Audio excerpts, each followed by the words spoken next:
So I've been working on my penguin impression for like 2 weeks and still can't freaking do it. So let's just get to the good stuff. Hello everybody and welcome back to Rosenthal Reviews. Today we're talking about HBO's The Penguin. Now that the series finale has debuted, I'm going to be talking about this show in its spoilery glory. So that's your warning. If you have not seen The Penguin, I'd recommend you go back, watch the show, save this video and come back to it later. But wait, before you go, actually make sure that you watch this show because it is great. There you have it, my opening thoughts. It's great. Go watch it, come back later. Now that the people that haven't seen this show have left, let's do a proper intro. Cue that music.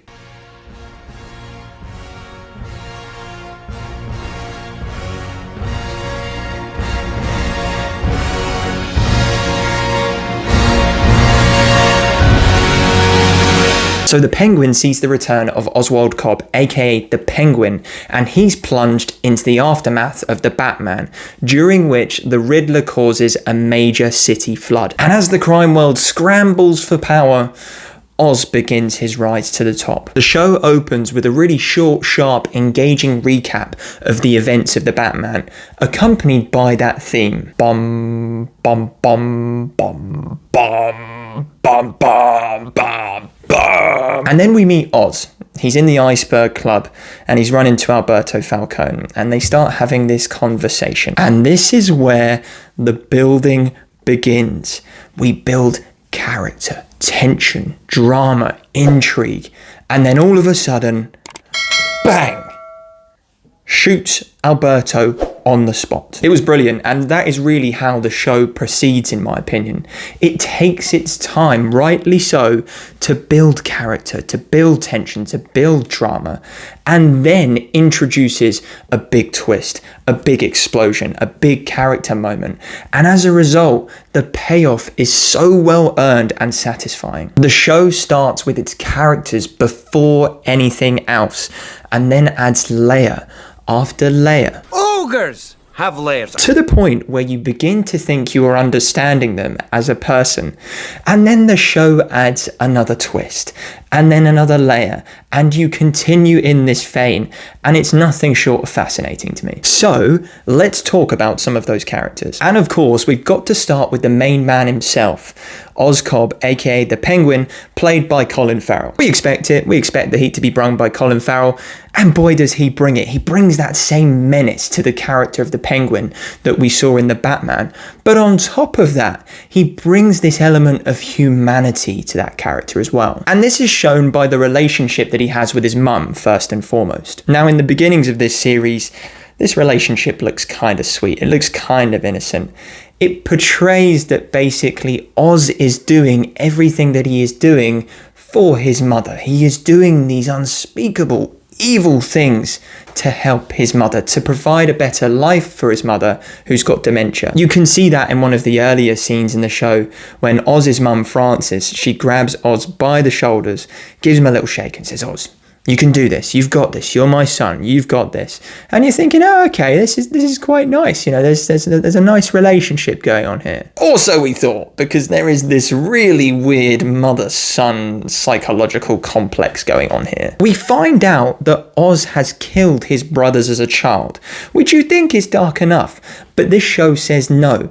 It goes one step further and says that his mother knew the whole time and instead of having him killed, chose to manipulate him, help his rise to power to provide a better life for herself. God, I mean, that interrogation scene where Sophia is speaking with Oz, she's got his mum prisoner, she's about to chop her pinky finger off, and Oz is still refusing to admit that he had any involvement in his brother's deaths. And in the meantime, his mum is screaming at him, saying, "I've had hatred for you all of these years," smashes a bottle, stabs him in the gut with it.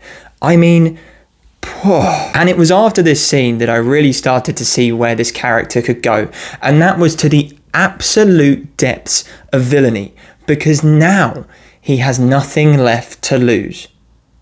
or does he? And let's rewind back to episode 1, where really much of the time here is spent hovering over the characters of the Penguin and Victor, played by Rhenzy Feliz. And this time that is spent together in episode 1, it does really feel like this hostage scenario. And as I'm watching it, I'm thinking, oh man, Victor's gonna die. And that's so annoying because he seems like such a good guy.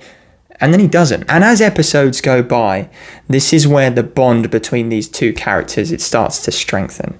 Because Oz, he starts to look at Victor something of a number 2, and then Victor, he starts to look at the Penguin as something of a mentor, perhaps even a father. And the pinnacle of this relationship for me came midway through the season, in that episode where Victor had the opportunity to leave, get on a train and abandon that crime life that he had with Oz. But instead, he chose to make a big decision whereby he would ultimately stay with Oz and save his life. Not only was that a big decision for Victor, but you also saw the look of relief, gratitude when Victor showed up and saved the Penguin. That was when I could tell Oz really cared for Victor. From there, the relationship continues to grow episode by episode until it eventually ends in the finale with Oz killing Victor with his own bare hands. Oh, that scene. It killed me. Now, thankfully, I did record my reaction to the finale of The Penguin, so if you want to see my reaction to this scene, as well as a couple of others, head to the description of this video and I'll link them in there. But man, this scene, it was great. It was brilliant. The way it was done, Oz using his own bare hands to kill somebody for the first time in this show, as well as the way that Victor's feet were like struggling all over the dirt and you could just hear the breath leaving his body. Ooh, it's gonna give me shivers for a few days. But there is one character that I have not yet talked about, and that's Sofia Falcone, played by Cristin Milioti. My strongest association of Cristin Milioti as an actor is when she played Tracy in How I Met Your Mother. And for those of you that have not seen that show, this is a character that is very sweet, kind, innocent, the complete opposite of Sofia's character. And what I think she first and foremost conveys brilliantly as the character of Sofia Falcone is unpredictability. She has this vacant stare where you can't really tell what she's thinking. Is she falling in love with you? Is she analysing you? Does she want to kill you? You don't know. She brings unpredictability to this role. And I think as well, when you watch an amazing actor give a great performance, often there is this indescribable nature to it. There is this vibe to it, this aura to it. And I felt the same here with Cristin's performance. For example, one of the key traits that a villain often brings to a room is presence, and that is often done with stature, physicality. Cristin is not exactly the tallest or the biggest woman, so she lacks that physicality, and yet she can still walk into a room and bring that presence. Actually, I'd say my favourite scene involving this character was when she became the new boss of the Falcone family.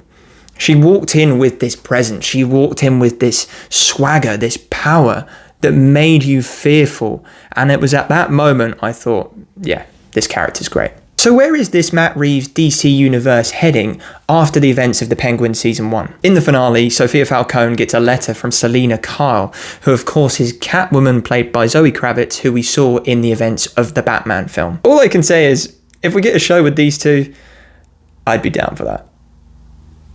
More specifically with the character of the Penguin, well, following the events of this season, it looks like he's wriggled his way into public office. So it wouldn't surprise me if in future Batman films, or even in The Penguin Season 2, we see him push for mayor. The Penguin Season 2 has not been officially announced, however, I'd expect one fairly soon given the reception that this show's received. And of course, we've got the Batman 2 coming our way fairly soon. I'm hearing rumours that the villain could be Mr. Freeze. Of course, at the end of The Penguin, it's snowing. And on top of that, we're hearing rumours that Barry Keoghan could be getting his own Joker show.